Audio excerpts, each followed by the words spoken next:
Okay guys, aku nak share dengan korang berkaitan dengan SKAS. Mungkin ada di antara korang tak tahu SKAS ni apa. Iaitu Sumbangan Keperluan Asas Sarawak. Yang mana aku nak baca sekejap lagi dekat website yang betul-betul official, yang boleh korang ketahui dari segi pengenalan, syarat kelayakan dan sebagainya. So guys, Assalamualaikum dan salam sejahtera kepada korang semua yang sudi menonton Saja Sembang. So kalau kita tengok dekat sini, bantuan sehingga RM1,100 yang bakal korang terima sekiranya korang ini warga rakyat Sarawak yang ada syarat-syarat kelayakan dia.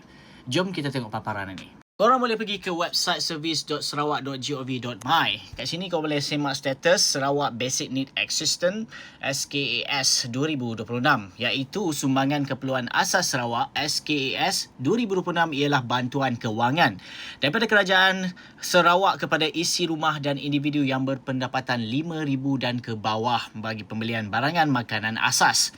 Yang mana syarat kelayakan anak Sarawak pemegang kad pengenalan K dan menetap di Sarawak. Penerima SKAS 2026 adalah berdasarkan sumber data penerima sumbangan tunai rahmah STR Fasa 1 2026.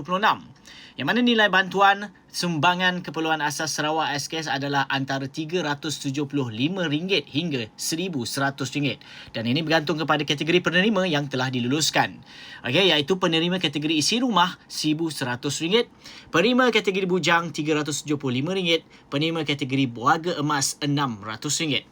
Bantuan SKAS akan disalurkan kepada penerima dalam 3 peringkat, iaitu pada 10 Mac, 15 Mei dan 10 November 2026.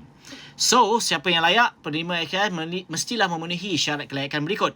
Anak Sarawak pemegang kad pengenalan K yang beralamat dan menetap di Sarawak. Maklumat penerima adalah berdasarkan data sumbangan tunai rahmah STR Fasa 1 2026. Bagi kategori isi rumah yang berkahwin ataupun ibu ataupun bapa tunggal, balu, janda, duda yang mempunyai anak yang menepati syarat berpendapatan kasar bulanan RM5,000 dan ke bawah dan tiada had umur. Bagi kategori bujang pula, bujang atau ibu ataupun bapa tunggal ataupun balu, janda ataupun duda yang tiada anak menepati syarat pendapatan kasar bulanan RM2,500 dan ke bawah, dan bujang berumur antara 21 tahun ke 59 tahun atau bujang orang kurang upaya berumur 19 hingga 59 tahun. Bagi kategori warga emas tiada pasangan, bujang ataupun ibu ataupun bapa tunggal, balu, janda, duda dan tiada anak yang memenuhi syarat pendapatan kasar bulanan RM5,000 dan ke bawah dan had umur 60 tahun dan ke atas.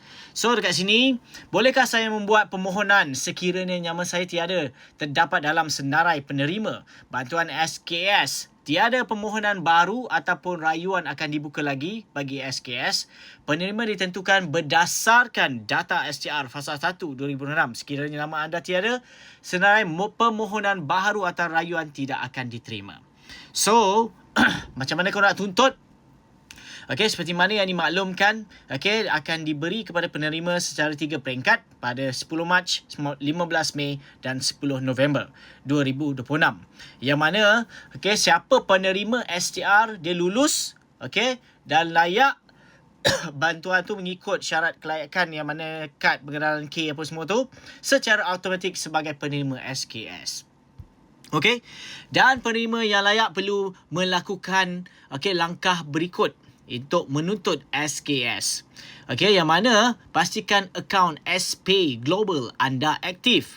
Bagi pengguna baru, muat turun aplikasi SPay Global dan aktifkan akaun anda. Rujuk panduan pendaftaran di video.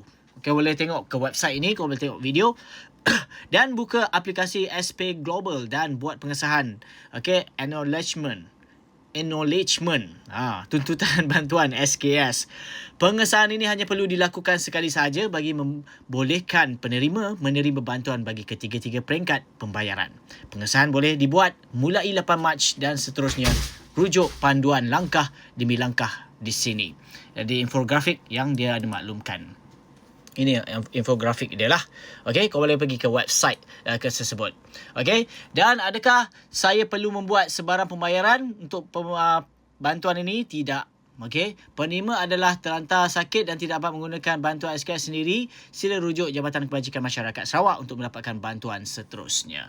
Untuk keterangan lanjut, korang boleh pergi ke telefon ini Okay, 082-2245-599 ataupun pergi ke customer service Alliance spglobal.my. Okay. So, dalam kesimpulannya, sekiranya korang ini ada kelayakan penerima STR fasa yang pertama 2026 dan korang ada penerima merupakan pemegang kad pengenalan, okay, yang ada huruf K. Maksudnya korang ni pemerhatian tetap, menetap di Sarawak lah. Okay, dan korang ni memang orang Sarawak lah, baru dapatlah manfaat tu. Kan? Apa kata korang? Komen saja, komen di bawah. Aku Faizwan. Assalamualaikum.